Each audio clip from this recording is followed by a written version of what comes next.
Nessa megatanda eu irei falar sobre a diferença do casamento religioso com efeitos civis e o casamento civil. Bom, basicamente o casamento civil ele é um ato jurídico, certo? Que ele é realizado perante a autoridade de registro civil, de acordo com as disposições, né, e a legislação específica do Código Civil. É, o casamento civil ele é único, certo? E ele é a única forma que confere diretamente os efeitos jurídicos ao casal, né, no que tange a questão do Brasil, né? Estando no Brasil. Com a, que esse casal, o intuito desse casal é o quê? Constituir uma família, né?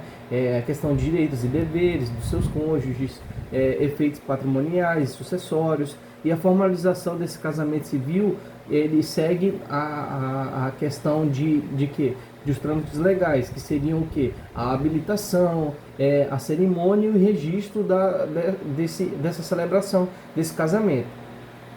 Já o casamento religioso com efeitos civis, ele vai trazer ali a questão do casamento através com efeitos civis, né? O próprio nome já fala, efeito civil, que é registrado em cartório, obviamente, respeitando o que confere o artigo 1515 do Código Civil. Para que esse casamento religioso ele tenha os mesmos efeitos de um casamento civil, ele precisa cumprir algumas formalidades, né? O que seria? O registro da cerimônia religiosa, né? Que ele deve ser efetuado após a celebração em até 90 dias, né? Em cartório civil. A habilitação prévia, né? Que traz a questão de que a celebração religiosa, o casal ele deve realizar um processo de habilitação em cartório antecipadamente, né? O que posteriormente vai acarretar no casamento com efeito civil.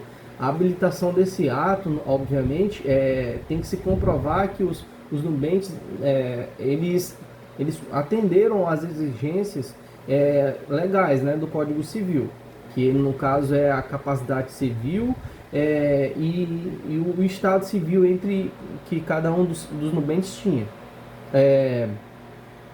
A realização do casamento civil e religioso em separado ocorre quando o casamento civil e o religioso são feitos separadamente, né? No caso específico, o casamento civil primeiro. O casamento civil ele ocorre primeiro e posteriormente a cerimônia religiosa, né? Nesse caso, não há necessidade de registrar a cerimônia religiosa, já que os efeitos civis foram obtidos por meio do casamento civil, né? Nesse caso também a cerimônia religiosa ela tem ali a questão do caráter simbólico, né? O caráter espiritual, sem impactos jurídicos adicionais. Já o casamento religioso sem efeitos civis trata que o casal ele opta, né, em fazer apenas o casamento religioso sem registrá-lo em cartório, né? Ou seja, sem cumprir ali a questão dos requisitos legais para que esse casamento ele tenha efeitos civis, né? Nesse caso, o casamento ele não tem validade jurídica, né, obviamente, e nesse caso o casal ele não será considerado casado aos olhos da legislação civil, né? Mesmo que mantenha celebrado esse casamento aí no contexto de sua fé. O reflexo dessa questão desse casamento, o casamento civil ele traz ali os efeitos jurídicos diretos, né? O que seriam esses efeitos jurídicos diretos? Que eles regulam a questão da vida patrimonial entre esse casal, né? Pessoal, sucessória do casal.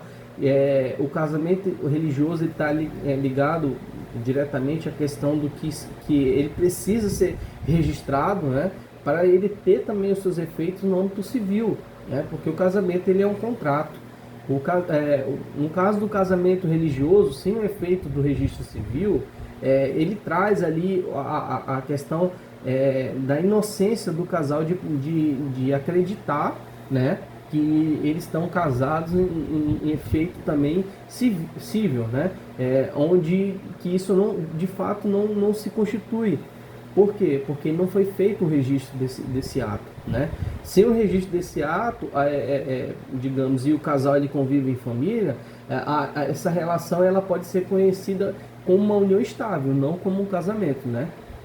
Mas sim, gerando ali questão de efeitos semelhantes ao casamento civil, né, que posteriormente pode ser pleiteado sim.